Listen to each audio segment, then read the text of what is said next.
Hello, आगे चलते हैं अगले क्वेश्चन की ओर। अगला क्वेश्चन है ninth. Find product with sale percentage, return percentage, cancel percentage in a year, in this year, order by highest, sale minus return percentage. तो देखते हैं ये कैसे होता है। पहले हमें सेल यानी कि डिलीवर परसेंटेज, रिटर्न परसेंटेज और कैंसिल परसेंटेज निकालनी होगी ऑर्डर डिटेल टेबल से।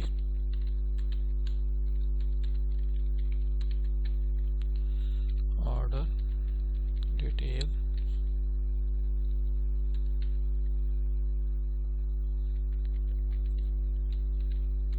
ग्रुप बाय बाद में निकालते हैं क्योंकि हमें प्रोडक्ट वाइज ही डेटा चाहिए।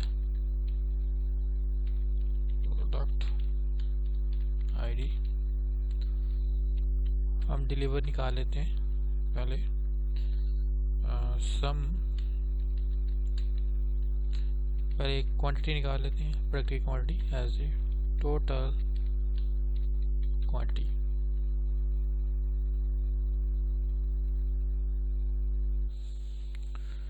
अब हमें डिलीवर की क्वांटिटी चाहिए सम,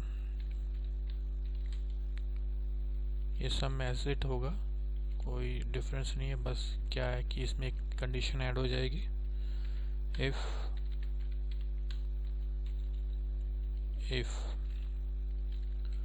ये ऑडी हटा देते हैं, is deliver equal to 1 then else 0। Sorry ये केस वन नहीं है, ये ऐसे लगेगा।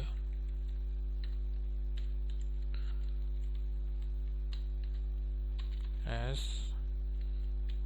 डिलीवर क्वांटिटी, इसकी ये टेबल टेबल में देख लेते हैं। रिटर्न क्वांटिटी कॉपी कर लेते हैं। रिटर्न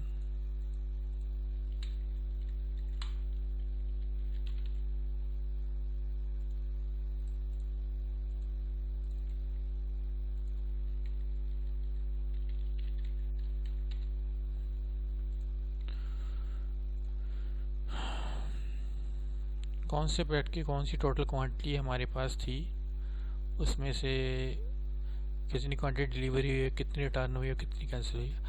अब हमें इसकी परसेंटेज निकालने की, परसेंटेज निकालने के लिए अब इसको सब क्वेरी में डालना पड़ेगा। तो सब क्वेरी डालने के बजाय हम इसका व्यू बना लेते हैं। Create view order detail quantity. Order detail नहीं है, ये ऑर्डर प्रोडक्ट है क्योंकि ये प्रोडक्ट की ग्रुप बाय में हो गया। अप्लाई। अब इसको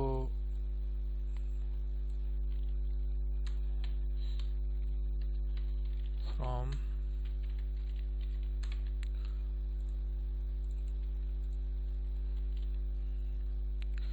ये VOPQ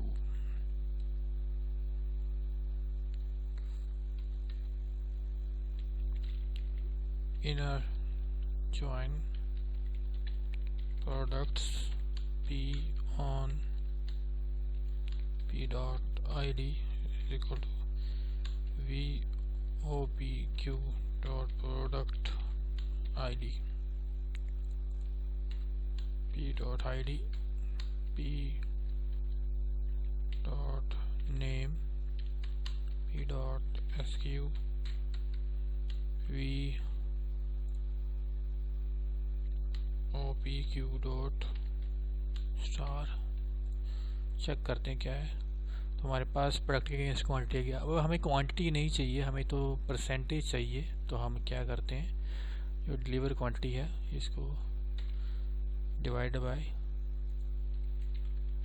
इसी की टोटल क्वांटिटी से डिवाइड करते हैं और डिवाइड होने के बाद अब 100 से मल्टीप्लाई करेंगे, जो परसेंटेज बना देगा। इसको राउंड कर लेते हैं। एज इसको अलाइस दे देते हैं, deliver percentage, return quantity, cancel quantity,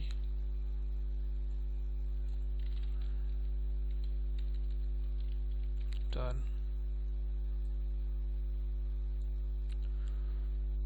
cancel. अब चेक करते हैं।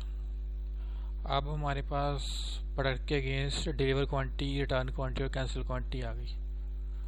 पर हमें जो क्वेश्चन है उसमें ये भी है कि हमें इन this year order by highest, तो जो सेल माइनस रिटर्न की परसेंटेज का हमें ऑर्डर बाय, इसको लिखते हैं। अब ये इसको क्या करते हैं, हमें वो भी लगाना है। तो दिस ईयर की कंडीशन ऑर्डर्स ओ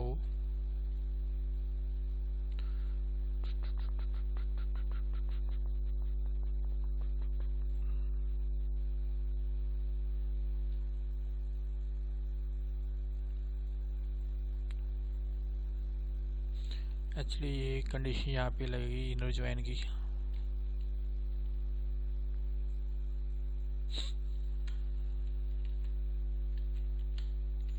OD inner join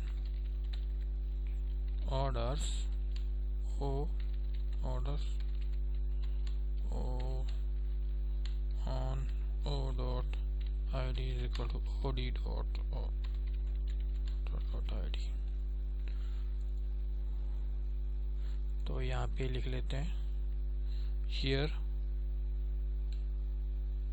actually view year से लगा लेते हैं कंडीशन, सीधा ऑर्डर व्यू ऑर्डर से, उसमें ईयर तो है ही है।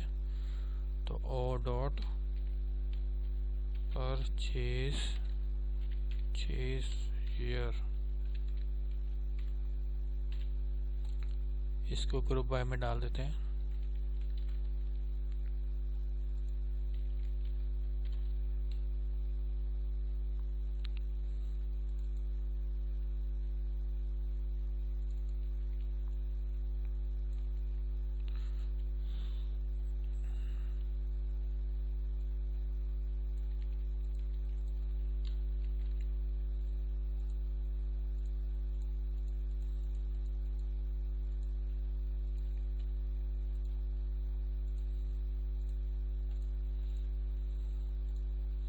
अब हमारे पास यहाँ पे ऑर्डर ये करने की ज़रूरत नहीं है।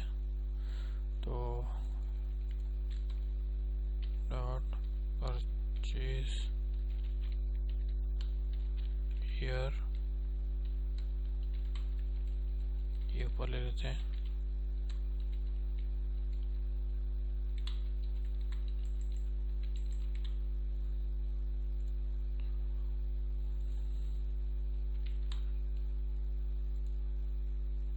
तो हम यहाँ पे एक कंडीशन लगा सकते हैं आसानी से, वेयर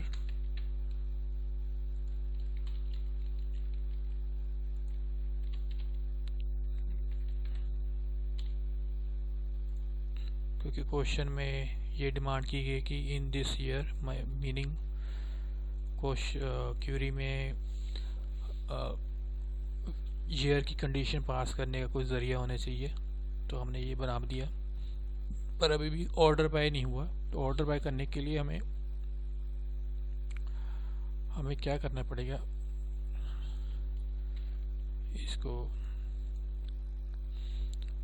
अब इस पार्ट को हमें सब क्यूरी बनाना पड़ेगा, नहीं तो हमें दो बार कैलकुलेशंस करनी पड़ेगी। एक तो तरीका ये है कि इसको कॉपी करें, ये हो गया आपका डिलीवर, ये हो गया आपका return as sale percent, order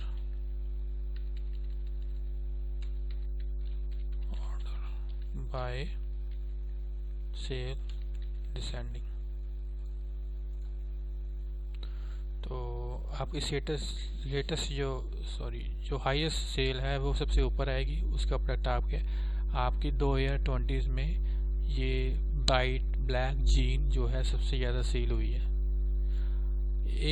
इस क्यूरी में एक ही दिक्कत है, जो रिडेंडेंट काम हुआ है, ये डिलीवर के लिए भी यहाँ पे सम हुआ है, कैलकुलेशंस हुई है, यहाँ पे भी कैलकुलेशंस हुई हैं। आप चलाने को ये चला सकते हो, मगर मेरे ख्याल से रिडेंडेंट नहीं होना चाहिए, तो हम रिडेंडेंट कोड हटाते हैं। सबसे पहले ज्वाइन उल्टा कर लेते हैं, इनर ज्वाइन, इसको सब क्यूरी बना देते हैं, इसको बाहर ले आते हैं।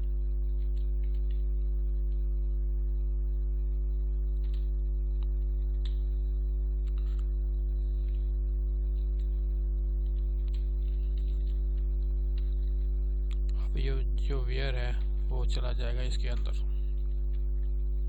वेयर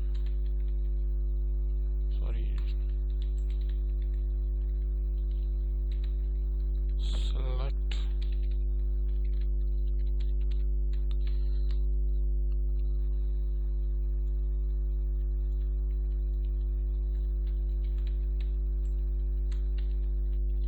from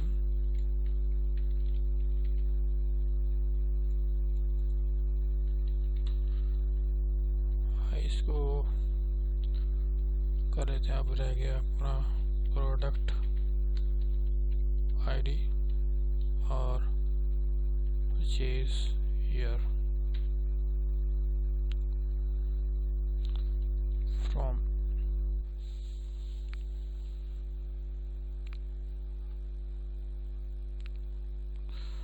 तो अब ये हो गया सीधा सीधा हमारे पास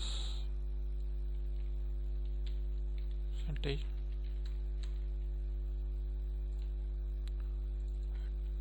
रिटर्न परसेंटेज, कैंसिल परसेंटेज, और ये हमें इसकी कोई ज़रूरत नहीं, और ये रिप्लेस हो गया हमारे इससे, और ये हो गया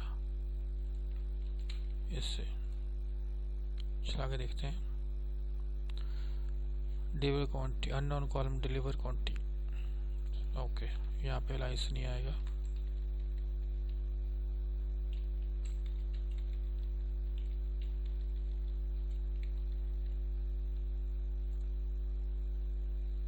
और यहाँ पे ठीक है, तो हमारे पास सेम आउटपुट आ गई जो पहले हमने क्यूरी पे डाली थी। अब क्या है कि क्यूरी में कोई भी रिडेंडेंट कॉलम एग्जीक्यूशन नहीं है, तो ये तो लास्ट क्यूरी हमारी, मतलब